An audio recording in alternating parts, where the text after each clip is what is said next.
stove. Welcome back to ProAm-Garage Lockdown Edition. Me and Dylan over there are currently going to be working on this heap of sack of crap today. I actually got started on it yesterday and I forgot to do an intro video, but I'll run through what I did yesterday. I'll just swap the camera around.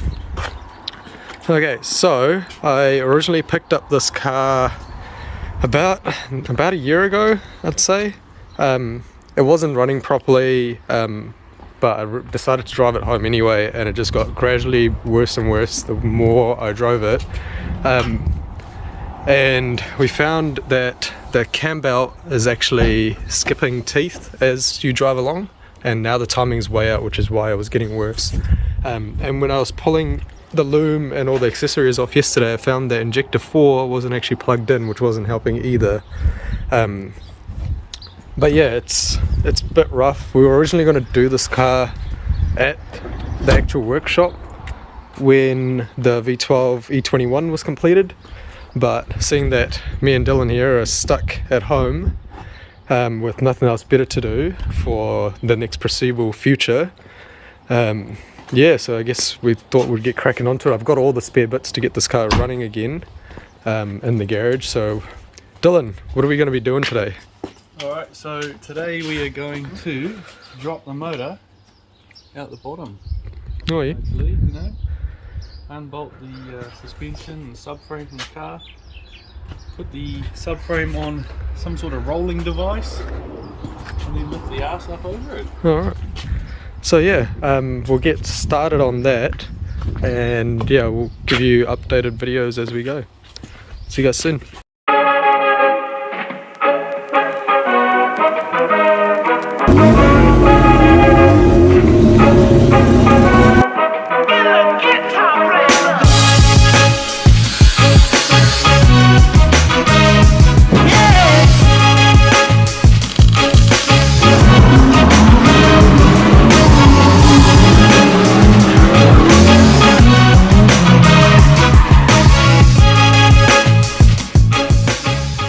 So, Liam over there has decided to join, and Dylan's currently disassembling the new mirrors that's going to go on it because I'm not a fan of those ones.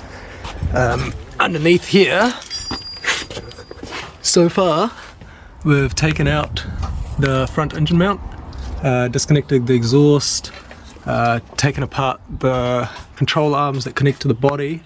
So the only thing that's left at the moment is to disconnect the brakes and the handbrake and the ABS sensor on both sides, and then take out that engine mount and take out that engine mount, and then drop the whole rear subframe down and then lift the whole body over.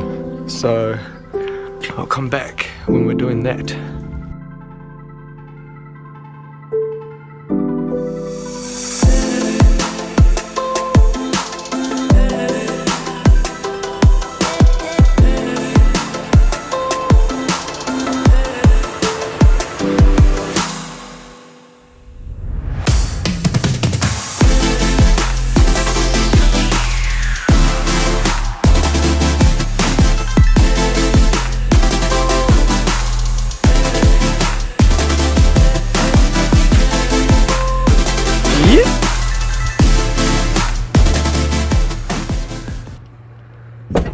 I mean, that was full speed. So now we do the violent shaking test. Yeah. Safe? Yes, safe. Safe as? Actually. Yeah. And the crash bar light. Yeah, safe as. As long as no one bumps into it. I mean, yeah. Should have built a little, get the sawhorse ready. Yeah. Not bad. What's the time? 1:30. So we took the whole motor out in, what, 2.5 hours? Not bad. 2.5 hours, whole motor's out. Well, I did an hour. Yeah, well, I did an hour on it yesterday, and then yeah, 2.5 hours today. Motor's all the way back out. I've just got some bad news that I've got to actually go back into work tomorrow for the next 3 days. So we'll come back to it hopefully on Thursday, and then pull the motor off the gearbox, and then put my spare motor that I've got sitting on the stands here, take the intake manifold off, put the other one on to change the alternator position, and then bolt it back into here, and then bolt it back into the car, and hopefully do some skids, but we'll see.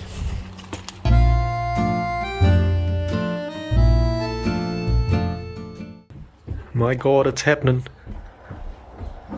It's happening. The final piece. Fresh. You need the gasket though. Nah, just chuck it on there. The final touch. Who's put these fucking bolts in the way? Look at that. Nice. Now that's some beautiful workmanship right there. Looks fresh, eh?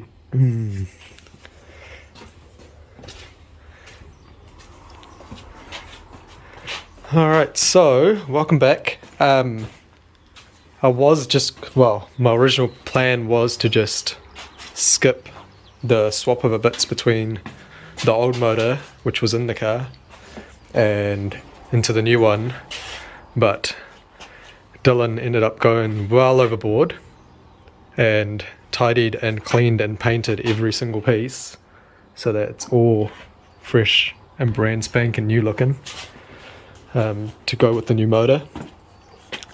So pretty much done. We've just got the alternator that was literally leaking oil to put back after it gets cleaned, and then the clutch.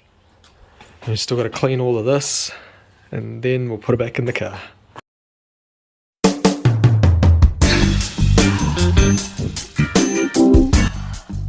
Alright, we are looking at Rahul's engine loom, and as you can see there are already some wires that have had some work done and will need repairing.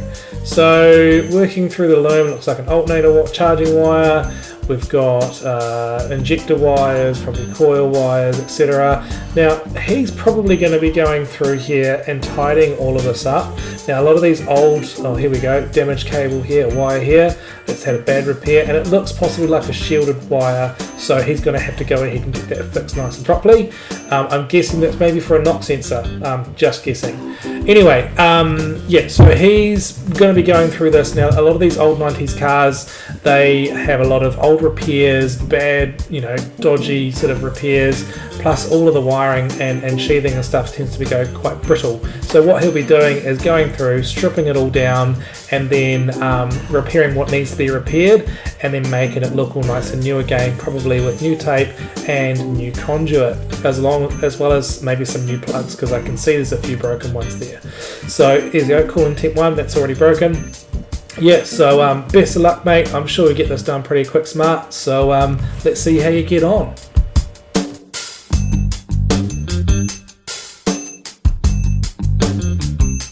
Alright, welcome back. So this is the mountain of rubbish that I've managed to extract from this loom, and the main reason why I wanted to do this is it's a 30-year-old car, and I don't know what anybody else who's tried to fix this car before has done. And for that, as you can see, this is supposed to be for the knock sensor, which is a very sensitive item, and they've just, yep. And I've also noticed some extensions there for some sensor cables, and also whatever this is where it plugs into the ECU. So we're trying to eliminate stuff that other people have done not particularly well so that we can get this car running again. And there was one other example. They did a really good job, well, not really a good job, but reasonable job on 3 of the wires, and then I'm going to say they forgot to put the heat shrink on before they soldered on that one, and that's for the distributor as well. So another very sensitive cable. I personally like to stagger my joins when I join cable, but yeah, anyway.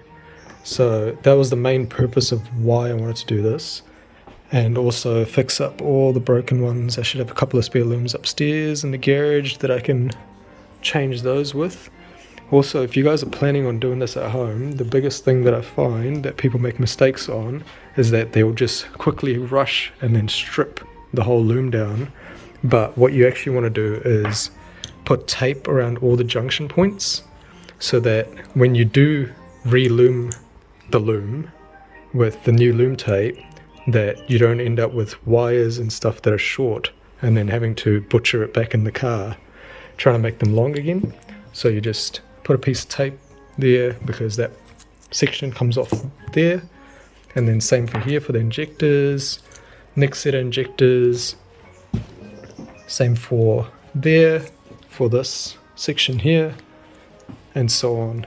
And also another good thing is to not throw away all these pieces, because once you re-loom it and put it in the car, you can re-brace your loom where they're supposed to be in factory position.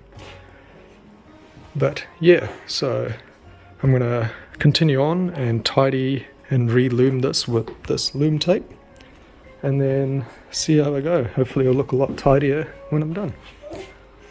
Alright, we're back, and after a few vodkas, I've finally finished looming up the loom, and I guess it sort of looks better, but it's definitely a lot more organized than it was.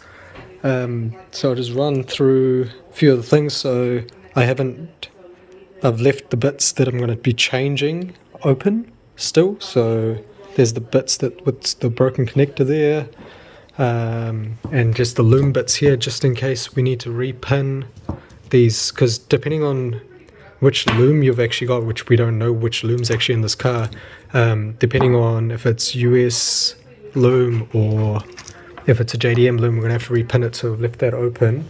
But apart from that, everything else in it is done. We've got map sensor and diagnostic pins there, injectors, TPS. Still got to redo the knock sensor cable. TVIS stuff that we're probably not going to be using, because I'm not a big fan of TVIS, because I don't actually believe it works. Airflow meter, starter, and that's the bit that goes into the body loom, and just that's all the ignition stuff there. But yeah, hopefully that you won't be able to actually see the loom all that much once it's back in the car, but yeah, let's see what happens.